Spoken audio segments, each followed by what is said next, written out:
Hi friends good morning सबाई के देखो चले एलाम आरेकटा नतून दिनेर सकाले नतून ब्लग निये तोमादेर काछे। तो तोमरा सबाई केमन आछो? आशा करी तोमरा सबाई खूब भालो आछो। आमिओ एखन प्राय मोटामुटी सुस्थ भालोई आछि। तो देखो सकाल सकाल चान करे निয়েছি আর আজকে আমাদের একটা শ্রাদ্ধ বাড়িতে ভোজ আছে, মানে নেমন্তন্ন আছে।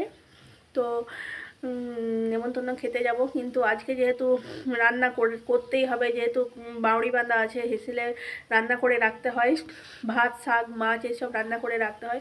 তো তার জন্য রান্না করছি একটুখানি অল্প মতো, মানে হেসেলে যাতে থাকে, কেউ তো খাবে না। তো চলো দেখাই তোমাদেরকে কী কী করছি। আর আজকে প্রচুর ঠান্ডা, এত ঠান্ডা আজকে কি বলবো, সকাল থেকে কুয়াশাতে একদম ভরে গিয়েছে, রোদ তো ওঠেইনি, এখনও পর্যন্ত রোদ ওঠেনি, 11টা বাজতে যাচ্ছে এখনও রোদ ওঠেনি, এতটাই ঠান্ডা। তবুও চান করতে হলো, কিছু করার নেই, রান্না করতে হবে, নাহলে একটু বেলা করে চান করতাম।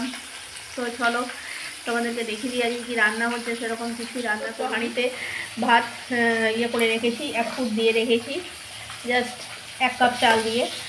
আর এই যে দেখো শাকে বেগুনে ভাজা করেছি, আর এই যে দেখো মাছ ভাজছি, মাছগুলো একটু টক করে দেবো বাস। এই হেঁসেলে রেঁধে রাখতে হয়, যেহেতু পৌষের সংক্রান্তি, কাল পৌষা বলবো, খালি হেঁসেল রাখতে নেই, এটাই আমাদের নিয়ম। তো তার জন্যেই করে রাখছি। তো চলো রান্নাটা করে নিই, তারপরে রেডি হবে। তো দেখো একদম রেডি হয়ে গিয়েছি, একদম রেডি হয়ে তোমাদের সামনে চলে এলাম। এই যে মিনাকারি তাঁত শাড়িটা পরেছি দেখো, আর এর সঙ্গে ম্যাচিং করে বোতনেক ব্লাউজ পরেছি। তো হাজব্যান্ড আসুক তারপরে যাব, এখন মোটামুটি 1টা বাজছে, ও 1:30 নাগাদ বেরিয়ে যাব।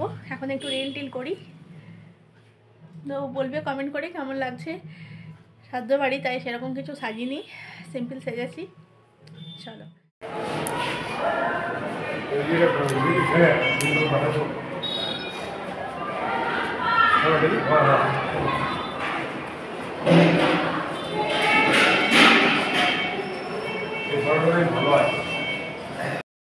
তো দেখো চলে এসেছি এখানে নেমন্তন্ন বাড়িতে, সুমন লজে চলে এসেছি। দেখো যে স্যার মারা গিয়েছেন, সেই স্যারের ভিডিওটা একটু তোমাদেরকে তুলে ধরছি।